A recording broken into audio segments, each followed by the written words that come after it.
अस्सलाम वालेकुम हाज़रीन ऐं नाज़रीन। तकरार ड्रामे जी नेक्स्ट एपिसोड जी धमाकेदार तव्हांखे कहाणी ॿुधाईंदा हलूं, जेका किस्त हाणे अचण वारी आहे। कुझु इन जा अहिड़ा सीन आहिनि उहे बि तव्हांखे ॿुधाईंदासीं। तव्हांखे ख़बर न आहे ऐं कुझु मतिलबु अहिड़ियूं ग़लतियूं आहिनि उहे बि तव्हांखे वाज़ा करे ॿुधाईंदासीं इन नंढड़े वीडियो में। दोस्तों, पहिरियां इन वीडियो खे थी सघे त पूरो ॾिसो ऐं उदासी टीवी खे यूट्यूब चैनल खे बि ज़रूरु सब्सक्राइब कजो। असांजे पेज के भी फॉलो लाइक शेयर ज़रूर कंदा।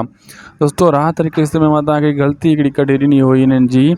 त सजावल ख़ान चए पियो नवाब खान के तो मुंहिंजा दोस्त छॾाए। दोस्त कहिड़ा? दरिया खान रहीम ऐं बख्शल इहे सलीम जे खून जे केस में बदिजी विया हुआ, तव्हांखे ख़बर आहे। लेकिन टियों ॾींहुं जॾहिं सजावल एंट्री कई हुई उन किस्त ॿी किस्त में जेको आहे दरिया खान बख्शल आज़ाद वेठा हुआ पंहिंजे उताक ते चाचे जे साम्हूं कचहरी करे रहिया हुआ ऐं इहा बि ॻाल्हि करे रहिया हुआ त असांखे भावल सां हली मिलणो, मूसा जे बारे में पुछूं।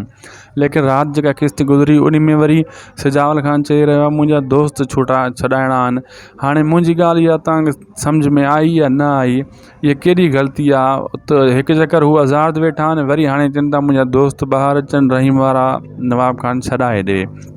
ऐं ज़हर ज़िंदगी में भी ईअं ग़लती कई हुई जेको आहे शमू जे बारे में। ऐं ज़हर ज़िंदगी में वरी तव्हां ॾिठो ॿी किस्त में उहो ई शमू वरी पंहिंजो पलांद वठणु वञे पियो। बहरहाल हाणे पोएं किस्त में जेको ग़लतियूं थियूं आहिनि इहे अॻे किस्तनि में जेकियूं आहिनि उहे असांखे नेक्स्ट एपिसोड हिकिड़ी पूरी एपिसोड ठाहींदासीं, सॼियूं ग़लतियूं वाज़ा करे ॿुधाईंदासीं तकरार ड्रामे जूं। ऐं इहो तव्हांखे ॿुधायूं त आशू अनकरीब मीर सां बि गद्दारी करण जी कोशिशि कंदो ऐं अनकरीब नवाब खान सां बि गद्दारी करण जी कोशिशि कंदो। इहो तव्हांखे ॿुधायूं। मूसा अनकरीब ज़ाहिर थियण वारो आहे। मूसा झलकियूं तव्हांखे हिकु ॿ किस्तनि जे अंदरि नज़र ईंदियूं। ऐं तव्हांखे हीअ बि ॿुधायूं दोस्तों, नेक्स्ट एपिसोड में जेको आहे सजावल ख़ान नवाब खान सां अॻियों हथु मिलाईंदो, लेकिन कच्छ में छुरी हूंदुसि। नवाब खान जीअं ॿियनि सां विढ़ंदो आहे, सजावल ख़ान बि पंहिंजे दुश्मननि सां हाणे ईअं ई विढ़ंदो ऐं जेको आहे नवाब खान खां पलांद वठण जी कोशिशि कंदो सलीम जो। अहिड़े हिसाब सां जेका बि किस्त ईंदी आहे दोस्तों असां पुॼाईंदा आहियूं टाइम सां। असांखे ॾींदा इजाज़त। ख़ुदा हाफ़िज़।